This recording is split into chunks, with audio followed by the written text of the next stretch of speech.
ഭർത്താവിന്റെ അനുമതിയില്ലാതെ എന്റെ വാപ്പാടെ രോഗ സന്ദർശനത്തിന് പോകാൻ എനിക്ക് അനുമതിയുണ്ടോ? നബി തങ്ങളോട് ചോദിക്കാൻ പറഞ്ഞയക്കുകയാണ്. ആ ചെറുപ്പക്കാരൻ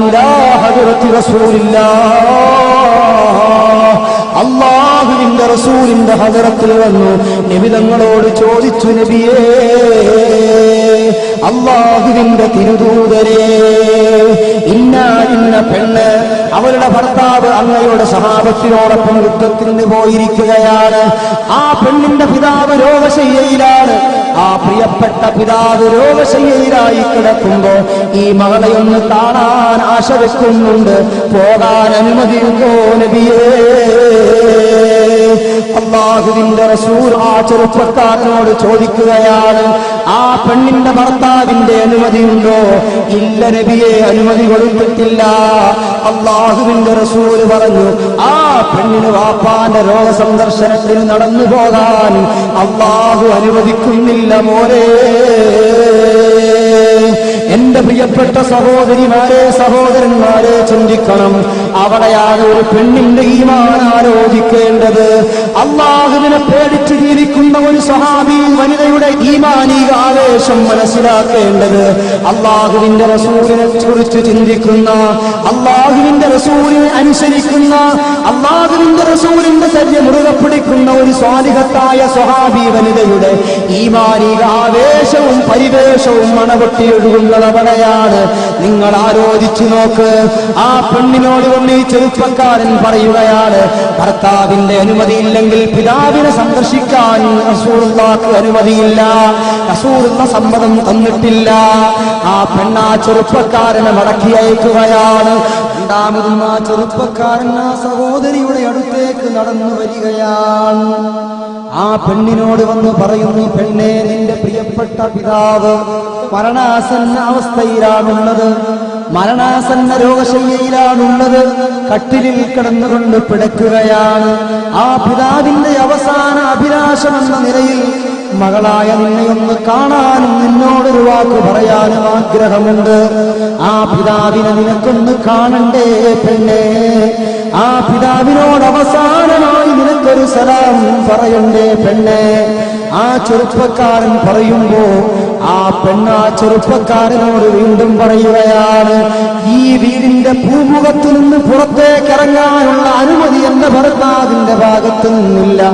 അത് ലഭിക്കാത്ത കാലത്തോളം എനിക്കിറങ്ങാൻ എന്റെ മതം എന്നെ അനുവദിക്കുന്നില്ല, എന്റെ മതം അതിനെന്നെ അനുവദിക്കുന്നില്ല. ആ ചെറുപ്പക്കാരിയായ പെണ്ണ് പറയുകയാണ്. അതായാൾ നിരാശയോടെ മടങ്ങിപ്പോയി. കുറച്ചു ദിവസം കഴിയുമ്പം തുളുമ്പുന്ന കണ്ണുകളോടെ ആ ചെറുപ്പക്കാരൻ വീണ്ടും അതാ സഹോദരിയെ സമീപിക്കുകയാണ്. വന്നുകൊണ്ട് പറയുന്നു, പെണ്ണേ, നീ ജീവിതത്തിൽ ഏറ്റവും അധികം സ്നേഹിച്ച, നിന്റെ കൈപിടിച്ച് നിന്നെ നടക്കാൻ പഠിപ്പിച്ച, നിനക്ക് പുത്തൻ പുടവകൾ വാങ്ങിത്തന്ന, നിന്നെ നല്ലൊരു ചെറുപ്പക്കാരന് വിവാഹം ചെയ്തു കൊടുത്ത, നിന്നെ പാഠശാലയിലേക്ക് പറഞ്ഞയച്ച, നിന്റെ ജീവന്റെ തുടിപ്പായ പ്രിയപ്പെട്ട പിതാവ് ഈ ലോകത്തു നിന്ന് എന്നേക്കുമായി വിട പറഞ്ഞുപോയി. നിന്റെ പ്രിയപ്പെട്ട പിതാവിന്റെ ജീവനറ്റ ശരീരമെങ്കിലും അവസാനമായ ഒരു നിമിഷം കാണാൻ നിനക്ക് മോഹമില്ലേ പെണ്ണേ? നിന്റെ പ്രിയപ്പെട്ട പിതാവിന്റെ ജനാസയെങ്കിലും നിനക്ക് കാണണ്ടയോ? ആ പെണ്ണവള നിന്നുകൊണ്ട് വിതുമ്പുകയാണ്. ആ പൊന്നുമോളുടെ കണ്ണുകളിൽ നിന്ന് കണ്ണുനീരൊഴുകുകയാണ്, ചുണ്ടുകൾ ചലിക്കുകയാണ്. അവിടെ നിന്നുകൊണ്ട് പറയുന്നു, സ്നേഹിത, എനിക്ക് വരണമെന്നുണ്ട്, എന്റെ ഉപ്പാന്റെ പൊന്നാര പൂമുഖം എനിക്ക് കാണണമെന്നുണ്ട്. അവസാനമായി ജീവനറ്റ ആ ശരീരത്തിലെങ്കിലും ഒരു ചുംബനമർപ്പിക്കണമെന്ന ആശയുണ്ട്. പക്ഷേ എന്റെ ഭർത്താവിന്റെ അനുമതിയില്ല. അനുമതി കൂടാതെ പുറത്തു പോകാൻ എന്റെ മതം എന്നെ അനുശാസിക്കുന്നില്ല. എന്റെ യജമാനന്റെ തീരുമാനത്തിനെതിരാണ്, എന്റെ ഹബീബിന്റെ തീരുമാനത്തിനെതിരാണ്. അതുകൊണ്ട് എന്നെ അതിന് നിർബന്ധിക്കേണ്ടതില്ല. ഞാൻ വരുന്നില്ലെന്ന് പറഞ്ഞ് സഹോദരനെ മടക്കി അയക്കുകയാണ്. കുറച്ചു സമയം കഴിഞ്ഞപ്പോ അതാ കുറഞ്ഞ ആളുകൾ കൂടി ഒരു മയ്യത്ത് കട്ടിലിൽ ഒരു ജനാസ ഇങ്ങനെ ചുമന്നുകൊണ്ടുവരികയാണ്. ലാ ഇലാഹ ഇല്ലല്ലാഹു ലാ ഇലാഹ ഇല്ലല്ലാഹ് ദിക്റും ഉരുവിട്ടുകൊണ്ട് അതാ മദീനയുടെ മണർവാടിയിലൂടെ ദിക്റിന്റെ തദ്ലീലിന്റെ വചനങ്ങൾ ഉരുവിട്ടുകൊണ്ട് അതാ ഒരു ജനാസ ഇങ്ങനെ ചുമന്നുകൊണ്ട് വരുമ്പോൾ എന്റെ പ്രിയപ്പെട്ട പെങ്ങളെ, എന്റെ പ്രിയപ്പെട്ട സഹോദരി, എന്റെ പ്രിയപ്പെട്ട സഹോദരിമാരെ ആലോചിക്കണം. ഈത്തപ്പന വീടിന്റെ ഉള്ളിലിരുന്ന് ഈത്തപ്പനയുടെ ഓലകൾ മെല്ലെ അകത്തിയിട്ട് അതിന്റെ ഉള്ളിലൂടെ കിട്ടിയ ദ്വാരത്തിലൂടെ പുറത്തേക്ക് നോക്കുമ്പോഴാണ് തന്റെ പ്രിയപ്പെട്ട സഹോദരന്മാര്, തന്റെ പ്രിയപ്പെട്ട ആങ്ങളമാർ, തന്റെ പ്രിയപ്പെട്ട അമ്മാവന്മാര് ചുമന്നുകൊണ്ടുവരുന്ന ജനാസ തന്നെ പോറ്റി വളർത്തിയ പിതാവിന്റെ ജനാസയാണ്, തനിക്ക് ജന്മം നൽകിയ ഉപ്പയുടെ ജനാസയാണ്. ആ ചെറിയ ഈത്തപ്പനയുടെ ദ്വാരത്തിലൂടെ പുറത്തേക്ക് നോക്കിക്കൊണ്ട് ആ പാവപ്പെട്ട പെൺകുട്ടി അവരുടെ 2 കണ്ണുകളിൽ നിന്നും കണ്ണുനീരൊഴുക്കുകയാണ്. അവർ വിതുമ്പി കരയുകയാണ്. അവിടെ നിന്ന് ആ പാവപ്പെട്ട പെൺകുട്ടി ഒരു പ്രാർത്ഥന, അല്ലാഹുമ്മ ഗ്ഫിർ ലി അബീ, اللهم اغفر لي أبي وملجأ محبتي وقطعة قبري. അർഹമുറാഹിമായ റബ്ബേ, എനിക്ക് ജന്മം നൽകിയ പിതാവിന്റെ ജനാസയാണ് ചുമന്നുകൊണ്ടുപോകുന്നത്. എന്റെ പിതാവിന്റെ ജീവനറ്റ ശരീരം പോലും എനിക്ക് കാണാൻ അവസരം ലഭിച്ചില്ല. എന്റെ പിതാവിന്റെ ഖബർ നീ സ്വർഗമാക്കണേ അല്ലാഹ്. എന്റെ പിതാവിന് നീ പൊറുക്കണേ അല്ലാഹ്. ഒരു മകളുടെ ഹൃദയാന്തരത്തിൽ നിന്നുള്ള പ്രാർത്ഥനയാണ്, ഒരു മകളുടെ അവസാനത്തെ ദുആയാണ്, പിതാവിനോടുള്ള അവസാനത്തെ അംഗീകാരമാണ്, ഹൃദയത്തിൽ നിന്ന് വേദനിക്കുന്ന ദുആ. ഞാൻ ചുരുക്കി പറയട്ടെ സഹോദരങ്ങളെ, ആ പ്രിയപ്പെട്ട പിതാവിനെ ഖബറടക്കി എല്ലാവരും മടങ്ങി അന്ന് രാത്രിയിൽ ആ സഹോദരി കിടന്നിറങ്ങുമ്പോ മദീന സമൂഹം മുഴുവനും ഉറക്കത്തിലേക്ക് വഴുതി വീഴപ്പോ അതാ ഹബീബായ നബി മുഹമ്മദ് മുസ്തഫ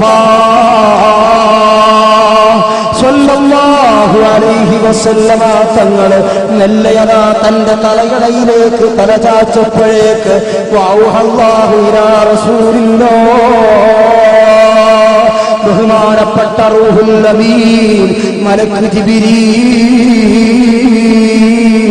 അലൈഹിസ്സലാം ഇറങ്ങി വന്നുകൊണ്ട് ഉറക്കത്തിലേക്ക് വഴുതി വീഴുന്ന നേതാവിനെ തട്ടി ഉണർത്തിയിട്ട് പറയുന്നു, യാ റസൂലല്ലാഹി റസൂലല്ലാഹ്, ഓ ഹബീബായ നബിയേ, ഓ പ്രിയപ്പെട്ട നബിയേ, ഇന്നൊരു പിതാവിന്റെ ശരീരം ഇവിടെ മറമാടിയില്ലേ നബിയേ.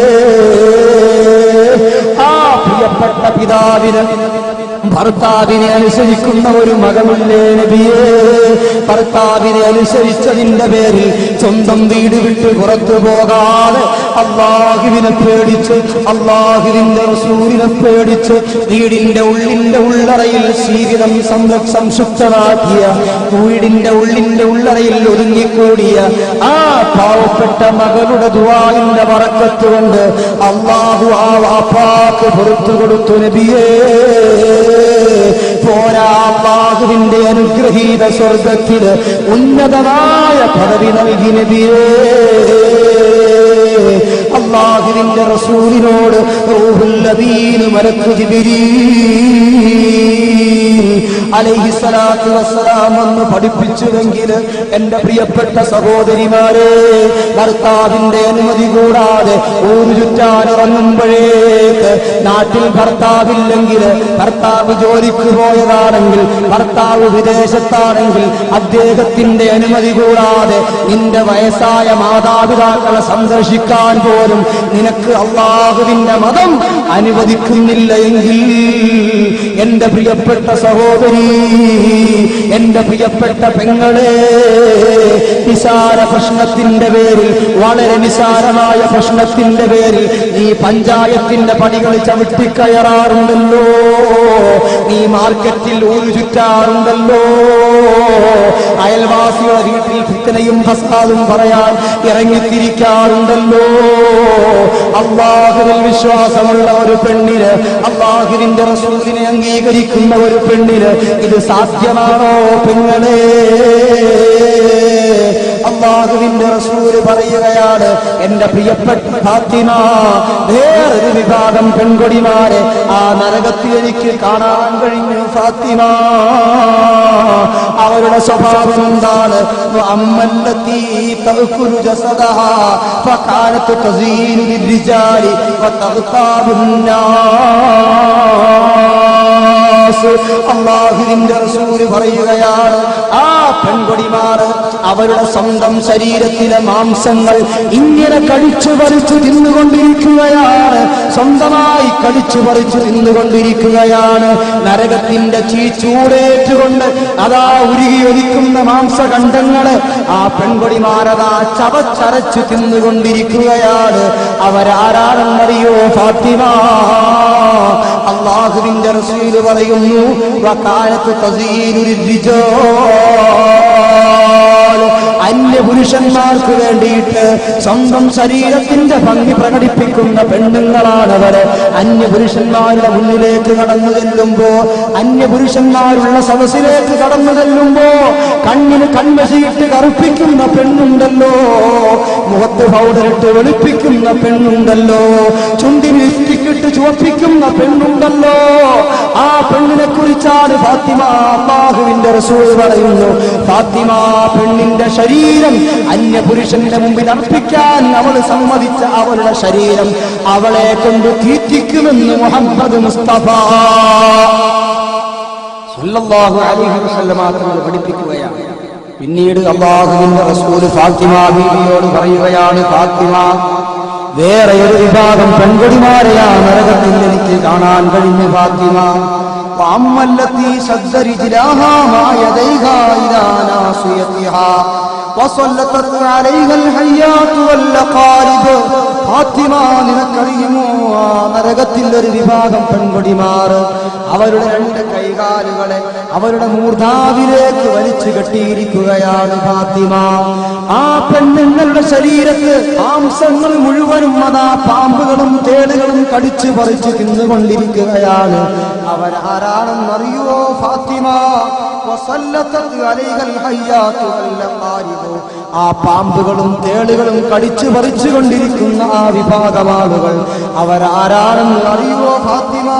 فكانت تقدر ورا الصلاة والصيام ولا تتوضأ ولم تصلي ولم تغتسل من الجنابة.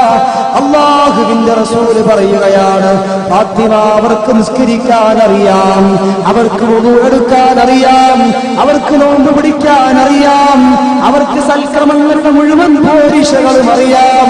അവര് മുസ്ലിമായ പിതാവിന്റെ മകളാണ്, അവര് മുസ്ലിമത്തായ മാതാവിന്റെ മകളാണ്. പക്ഷേ ഇന്ന് വരെ അവർ കറക്റ്റായി നിസ്കരിച്ചിട്ടില്ല, വുളു എടുക്കില്ല. നിസ്കാരത്തിന്റെ സമയമായാൽ വുളു എടുക്കാൻ ആ പെൺകുട്ടി മുന്നോട്ട് വരാറില്ല. അവൾ നിസ്കരിക്കാൻ ഒരുക്കമല്ല, അവൾ നോമ്പെടുക്കാൻ അവർ ഒടുക്കമല്ല. പോരാ, അല്ലാഹുവിന്റെ റസൂല് പറയുന്നു, വലം തഗ്തസിലു മിനൽ ജനാബാ. ആ പെണ്ണ് പാതിരാത്രിയിൽ ഭർത്താവുമായി ശാരീരിക സല്ലാപത്തിൽ ഏർപ്പെട്ടിട്ട് സുബഹിക്ക് മുമ്പേ എഴുന്നേറ്റ് കുളിച്ച് സുബഹി നിസ്കരിക്കേണ്ടതിന്റെ പകരം ആ പ്രിയപ്പെട്ട സഹോദരി ഉച്ചവരെ കുളിയെ നീട്ടിക്കൊണ്ടുപോകുന്നവളാണ്. ജനാപത്തുണ്ടായാൽ ഉടനെ കുളിച്ച് ശുദ്ധീകരിക്കാത്തവളാണ്, ശരീരത്തിന്റെ ശുദ്ധിയുടെ വിഷയം ശ്രദ്ധിക്കാത്തവളാണ്, നിസ്കാരത്തിന്റെ വിഷയം ശ്രദ്ധിക്കാത്തവളാണ്, അമലിന്റെ വിഷയം ശ്രദ്ധിക്കാത്തവളാണ്. ആ പെണ്ണിന്റെ കൈകാലുകൾ അവളുടെ മൂർധാവിലേക്ക് കെട്ടിയിട്ട് ആത്മികനോരമായ നരകത്തിന്റെ ഭീകരമായ അദാബ് അവളെ അല്ലാഹു രുചിപ്പിക്കുന്നതാണ് ഫാത്തിമ.